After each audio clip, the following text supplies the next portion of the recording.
ঈশ্বরের বাক্য আমাদের সতর্ক করে যে আমরা যেন লোভের বশবর্তী হয়ে ঈশ্বরের রাজ্য থেকে নিজেদের বিচ্ছিন্ন না করি, কারণ লোভ আমাদেরকে পাপের পথে পরিচালিত করে।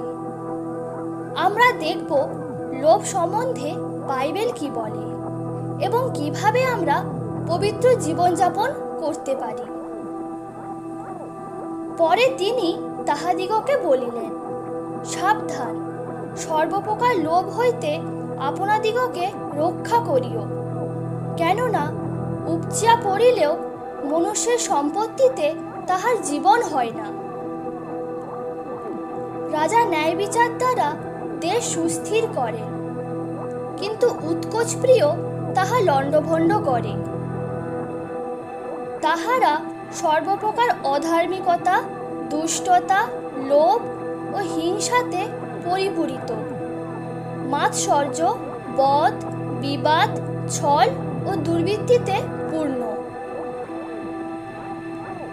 তোমাদের আচার ব্যবহার ধনাশক্তিবিহীন হোক, তোমাদের যাহা আছে তাহাতে সন্তুষ্ট থাকো, কারণ তিনি বলিয়াছেন, আমি কোনো ক্রমে তোমাকে ছাড়িব না ও কোনো ক্রমে তোমাকে ত্যাগ করিব না।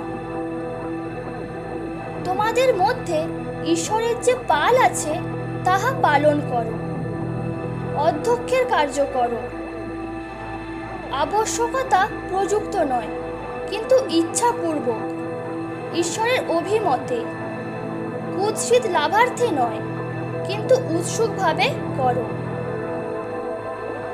যে ব্যক্তি রৌপ্য ভালোবাসে সে রৌপ্যে তৃপ্ত হয় না, আর যে ব্যক্তি ধনরাশি ভালোবাসে সে ধনাগমে তৃপ্ত হয় না, ইহাও অসার। তোমার প্রতিবাসীর গৃহে লোভ করিও না, প্রতিবাসীর স্ত্রীতে কিংবা তাহার দাসে কি দাসীতে কিংবা তাহার গরুতে কি গর্ধবে, প্রতিবাসীর কোনো বস্তুতেই লোভ করিও না। তাহারা অসার হইয়া সলোভে সর্বপ্রকার অসুচি ক্রিয়া করিবার জন্য আপনাদিগকে শৈরিতায় সমর্পণ করিয়াছে। কেননা দুষ্ট আপন মনোরথের শ্লাঘা করে, লোভী সদাপ্রভুকে জলাঞ্জলি দেয়, অবজ্ঞা করে। কেহ সমস্ত দিন অতিমাত্র লোভ করে, কিন্তু ধার্মিক দান করে, কাতর হয় না। কেননা ধনাসক্তি সকল মন্দের একটা মূল, তাহাতে রত হওয়াতে কতক লোক বিশ্বাস হইতে বিপদগামী হইয়াছে, এবং অনেক যাতনারূপ কণ্টকে আপনারা আপনাদিগকে বিদ্ধ করিয়াছে। কিন্তু পাপ সুযোগ পাইয়া সেই আজ্ঞা দ্বারা আমার অন্তরে সর্বপ্রকার লোভ সম্পন্ন করিল, কেননা ব্যবস্থা ব্যতিরেকে পাপ মৃত থাকে। এই জন্য আমি অন্য লোকদিগকে তাহাদের স্ত্রী এবং অন্য অধিকারীদিগকে তাহাদের ক্ষেত্র দিব, কেননা ক্ষুদ্র কি মহান সকলেই লোভে লুব্ধ, ভাববাদী ও যাজক শুদ্ধ সমস্ত লোক প্রবঞ্চনায় রত। কিন্তু যাহারা ধনী হইতে বাসনা করে তাহারা পরীক্ষাতে ও ফাঁদে এবং নানাবিধ মূঢ় ও হানিকর অভিলাষে পতিত হয়, সে সকল মনুষ্যদিগকে সংহার ও বিনাশে মগ্ন করে।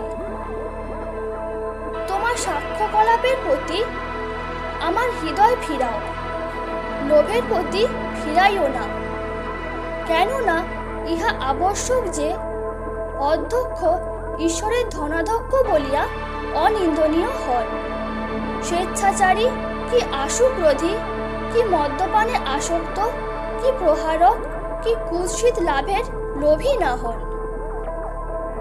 কেহই দুই কর্তার দাসত্ব করিতে পারে না, কেননা সে হয়তো একজনকে দেশ করিবে আর একজনকে প্রেম করিবে, নয়তো একজনের প্রতি অনুরক্ত হইবে আর একজনকে তুচ্ছ করিবে। তোমরা তোমরা ঈশ্বর এবং ধন উভয় দাসত্ব করিতে পারো না। আর সৈনিকেরাও তাহাকে জিজ্ঞাসা করিল, আমাদেরই বা কি করিতে হইবে? তিনি তাহাদিগকে বলিলেন, কাহারও প্রতি দৌরাত্ম্য করিও না, অন্যায়পূর্বক কিছু আদায়ও করিও না, এবং তোমাদের বেতনে সন্তুষ্ট থাকিও। তোমরা উপদ্রবে নির্ভর করিও না, অপহরণের শ্লাঘা করিও না, ঐশ্বর্যের বাহুল্য হইলে তাহাতে মন দিও না। এখন দেখো হে ধনবানেরা, তোমাদের উপরে যে সকল দুর্দশা আসিতেছে সে সকলের জন্য রোদন ও হাহাকার করো। তাহাদের চক্ষু ব্যভিচারে পরিপূর্ণ এবং পাপ হইতে নিরস্ত হইতে পারে না। তাহারা চঞ্চলমতিদিগকে প্রলোভিত করে, তাহাদের হৃদয় অর্থলালসায় অভ্যস্ত। তাহারা সাপের সন্তান, কেহ কেহ বিতরণ করিয়া আরো বৃদ্ধি পায়, কেহ কেহ বা ন্যায্য ব্যয় অস্বীকার করিয়া কেবল অভাবে পড়ে। কিন্তু বেশ্যাপনের ও সর্বপ্রকার অশুদ্ধতার বা লোভের নামও যেন তোমাদের মধ্যে না হয়, যেমন পবিত্রগণের উপযুক্ত। কারণ যেখানে তোমাদের ধন সেইখানে তোমার মনও থাকিবে। রক্তপাত করণার্থে তোমার মধ্যে লোকে উৎকোচ গ্রহণ করিয়াছে, তুমি সুদ ও বৃদ্ধি লইয়াছ, উপদ্রব করিয়া লোভে প্রতিবাসীদের কাছে লাভ করিয়াছ, এবং আমাকেই ভুলিয়া গিয়াছ। ইহা প্রভু বলে। ধন সঞ্চয় করিতে অত্যন্ত যত্ন করিও না, তোমার নিজ বুদ্ধি হইতে ক্ষান্ত হও। কেননা আমরা জগতে কিছুই সঙ্গে আনি নাই, কিছুই সঙ্গে করিয়া লইয়া যাইতেও পারি না। যে দিনহীনের প্রতি উপদ্রব করে সে তাহার নির্মাতাকে টিটকারি দেয়, কিন্তু যে দরিদ্রের প্রতি দয়া করে সে তাহাকে সম্মান করে। অলিকতায় অর্জিত ধন ক্ষয় পায়, কিন্তু যে ব্যক্তি হস্ত দ্বারা সঞ্চয় করে সে অধিক পায়।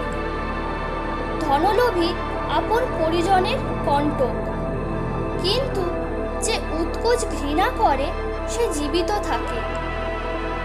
সেইরূপ পরিচারকদেরও আবশ্যক, যেন তাহারা ধীন হন, যেন দিবাক্যবাদী, বহু মদ্যপানে আসক্ত, কুৎসিত লাভের আকাঙ্ক্ষী না হন। আমেন।